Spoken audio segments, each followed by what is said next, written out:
ପିଲାମାନେ ଶୁଭ ସକାଳ। ଆମେ କଣ ଜାଣିଥିଲେ?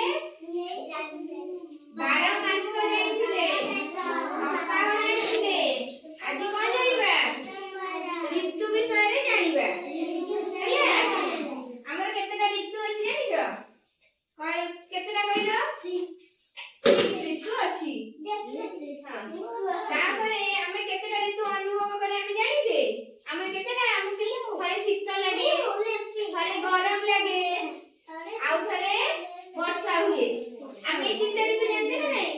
ବର୍ଷା ହୁଏ, ତାପରେ ଶୀତ ଲାଗେ ଆମକୁ। ଏଇଟା କୋଉ ଋତୁ? ଏଇଟା ଶୀତ ଋତୁ। ଶୀତ ହୁଏ, ତାପରେ ଆମକୁ ଗରମ ଲାଗେ, ତାପରେ ବର୍ଷା ହୁଏ। ଏତିକି ଆମେ ଜାଣିଛେ। କିନ୍ତୁ ଆମର କେତେଟା ଋତୁ ଅଛି? 6ଟା। ଆମେ ଜାଣିଲେ 3ଟା ଋତୁ। ଆଉ 3ଟା କଣ ଜାଣିବା? କିଏ ଜାଣିଛ? ବସେଇ କିଏ ଜାଣିଛ? ଜାଣିଛ କହିଲ? ଗ୍ରୀଷ୍ମ,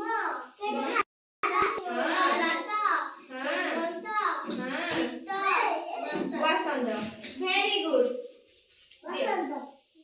ଆମର ହେଲା 6ଟା ଋତୁ। 6ଟା ଋତୁ।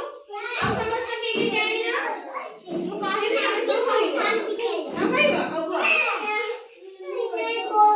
କୁହ କେତେଟା ଋତୁ କୁହ? ଜାଣିନ? ହାତ ଦେଖିଲ କୁହ। ଗ୍ରୀଷ୍ମ, ବର୍ଷା, ଶରତ, ହେମନ୍ତ, ଶୀତ, ଆଉ ବସନ୍ତ। ହେଲା, ଆମର 6ଟା ହେଇଗଲା। ଆମ ଗ୍ରୀଷ୍ମ ଋତୁରେ ଆମକୁ କଣ ଲାଗେ? ଗରମ ଲାଗେ। ବର୍ଷା ଋତୁରେ ବର୍ଷା ହୁଏ। ଶୀତ ଋତୁରେ କଣ ଲାଗେ? ଶୀତ ଋତୁରେ ଆମେ ସବୁ କଣ କରୁ? କଣ ଆମେ କରୁ? ଘୋଡି ହେଇକି ରହୁ।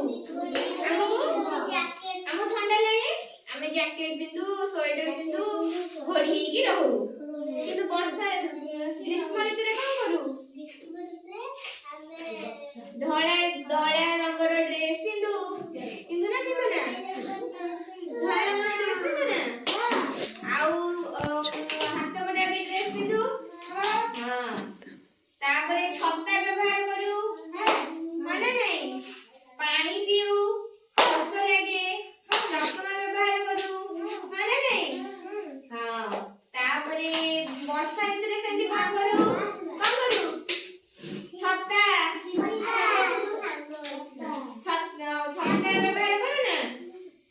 କୋଉ ଋତୁରେ? ବର୍ଷା ଋତୁରେ। ହଉ, 6ଟା ଋତୁ ନା ଜାଣିଲ?